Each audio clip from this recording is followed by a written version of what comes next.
Webale nyogera maaso n'okutugobera n'okutwegatako nze waswa Emmanuel road to 100 subscribers 100,000 subscribers twagala award silver button award nolwekyo subscribing onyige notification bell program ekutusibwako biva organic access building Lubaga Road musawo omukugu omutendeke byonna ebikulu wa precious ulcer n'ebisigadde wake up call wabasajja ajja bikolako 075 2 4 agange nze wasemane katandikire wano banji mubadde onaku lwalero webukeredde wali surfacing resurfacing amawulire ag'omwana omuwala amanyikidwa nga Ray P obago muyita Nakito Rehema abadde akola show eyali eyitibwa Live Wire nefuuka Spark Updates after oluvannyuma lw'akaseera ak'okubanga program bazijjawo Live Wire yavaawo government Ray P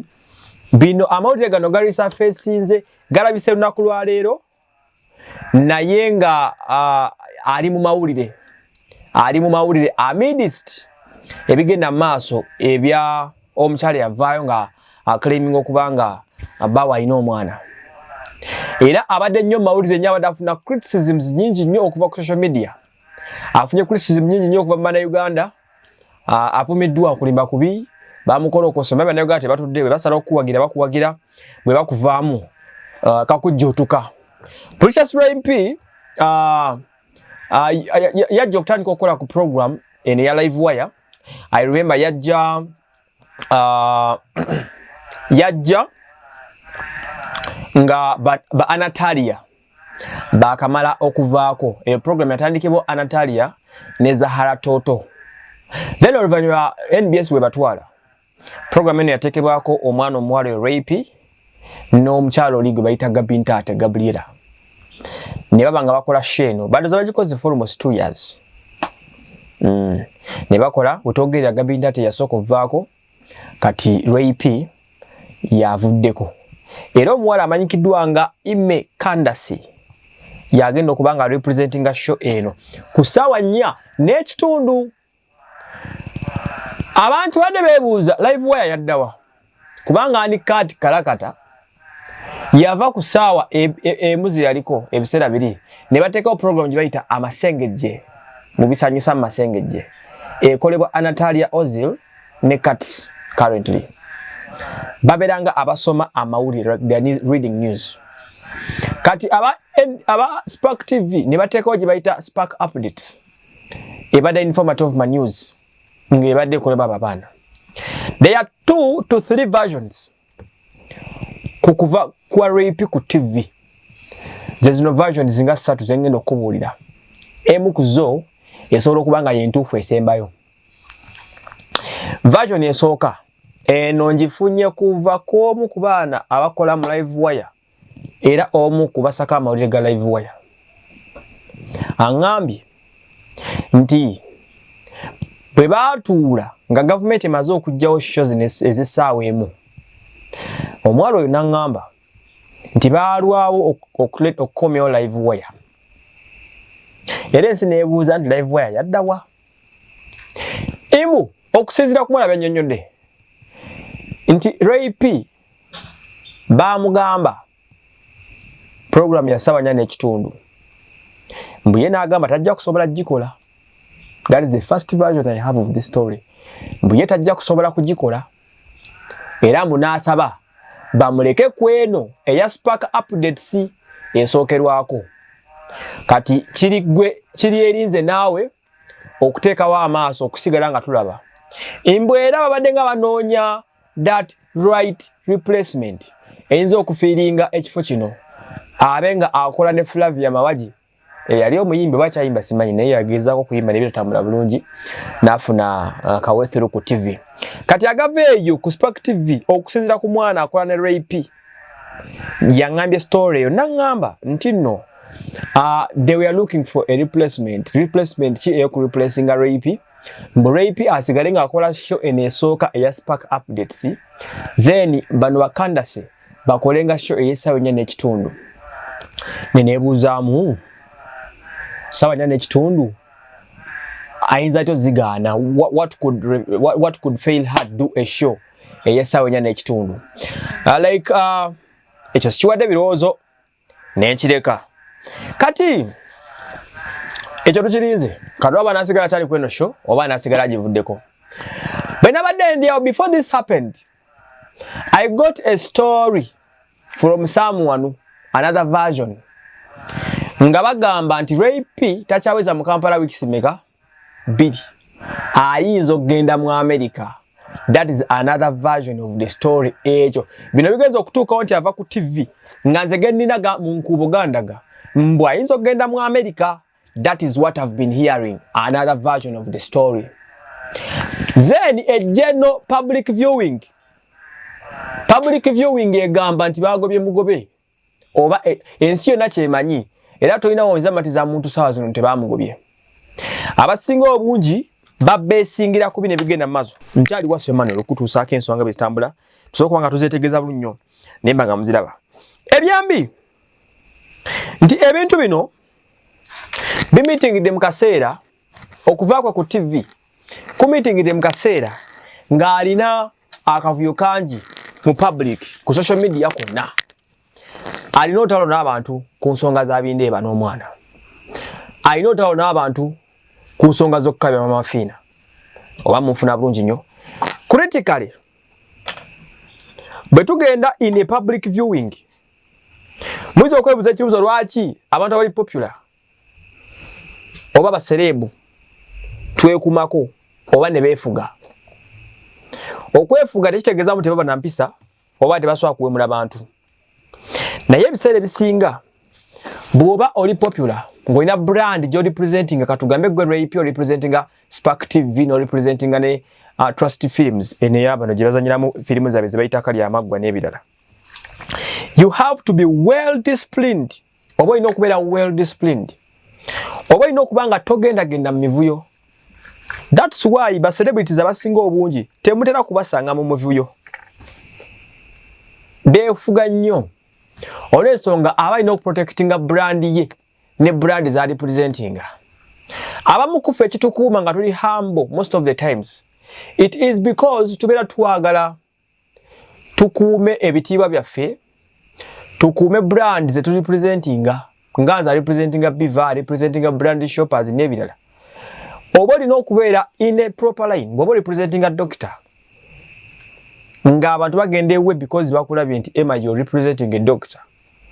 tolina nsonga lwaki obeera mu mivuyovuyo ate n'olwanga otya doctor nga gobeera mu kavuyo buli kaseera. Bw'oba representinga YouTube channel nene nga waswa Emma ne Trust Media you have to be so humble kubanga you're representing a brand. Ebintu byokubeera brand bintu by'emikutu by the obulamu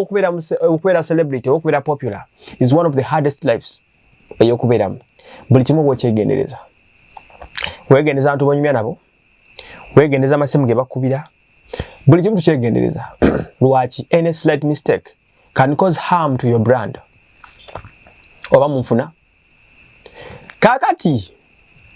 abantu abasinga obungi ekibali mu mitwe eba ekibali mindset ekitajja kubeera official. Most of the people know or believe nti Ray P yagobeddwa ku TV era abantu balowooza nti yagobeddwa ku zino ensonga ezigenda maaso ez'abindeeba n'ez'amamafiina tekisobola kubeera credible. Naye bwe mugenda critically mu bintu bya media nti omusajja wa Spark TV owa Nation Media asobola okutula n'agamba nti omuntu gwe nkulembeza nga face of the TV oba face of the show brand ye ng'ekkirira automatically obanga gwe nanyini Spark TV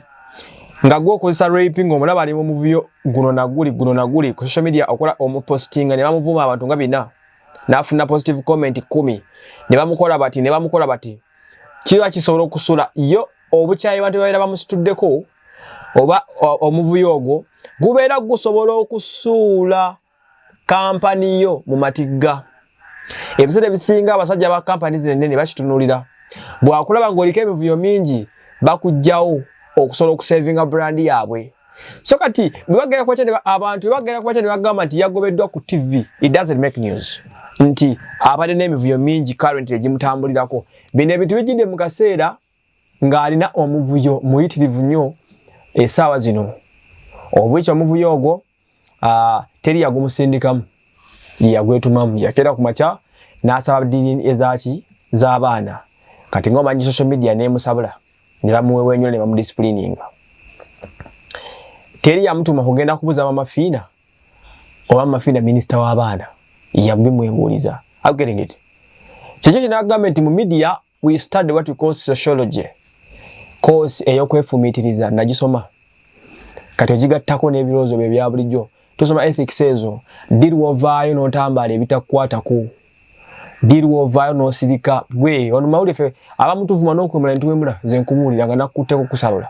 naye omuntu ajja nagamba ekigambo n'osirika because reply gy'ogenda omuwa esobola okukosa channel yo esobola okukosa brand yo nze mbugera nebeera mu comment wena wagera negative comment n'omugamba bugambye I'm sorry sida okwata so amuwemula but because w'omugamba ekigambo what next osigaddewa kubanga munange ffe tulya ku brandi zaffe tulya ku mannya ge tulina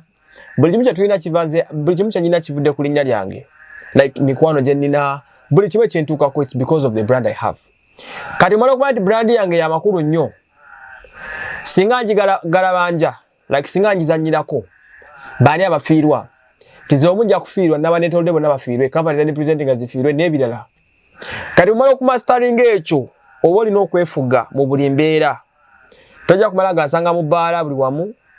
tojja kumala gansanga mu mivuyo gy'e Kampala tojja kumala gansanga era most of my times bwe mba siri ku studio gye nkolera mbeera waka bwe mba siri waka mbeera mu field bwe mba siri mu field nze n'okukyala simala gakyala oba nfuna so n'abantu be meeting mbasengejja wani gwe ngenda okumeetinga ku budde ki saawa mmeka luddawa byonna tubikola lwaki for a bit a protection kubanga anything can happen to you brand yo gyokoledde emyaka 3 n'ekulukuta mu mutemero eriiso kati oli bwagamba nti yagobeddwa ku TV ya Spark TV eyo theory naye esobola okubeera entuufu kubanga agambye nti omusajja ajasituka kutunulire bw'ati agambe you're representing my TV naye buli ojja kumpewa nti bakola ki bakuvuma okitegeera olina emisango ne public oba nfuna bulungi nnyo tewali bintu bimu affectinze nga bintu bino bisembyeyo bino ebisembyeyo okuva lya sabaddieni okutuuka ku mamafiina wano wabaddewo obuvuyo bw'amaanyi nnyo oba munfuna bulungi nnyo naye nga no one sent her to engage in those things yalina omukisa gwonna okusigala ng'ali silent you know so those are 3 theories eziri awo one theory says nti ayinza okugenda mu America another theory says nti mbu yatidde okukola show ya ssaawa 4 neŋŋamba yi ssaawa 4 nensirika another one is ayinza okuba yagobeddwa because of the poor representation of their brand oba nfuna bulungi nnyo kati that is what is happening currently naye bisigadde byonna tujja kubinda tubirabe bwali bwagenda mu America era muli manya nti ali mu America bwali banga yatya buti kukola binga wagamba we shall see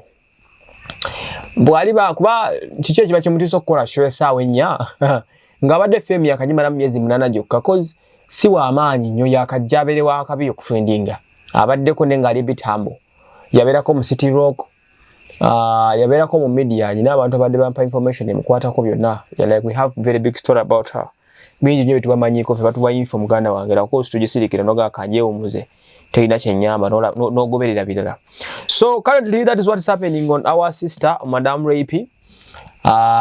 agavayo gali nti yasobola okuba nga ayabulira TV eya Spark TV naye but I believe yayabulidde program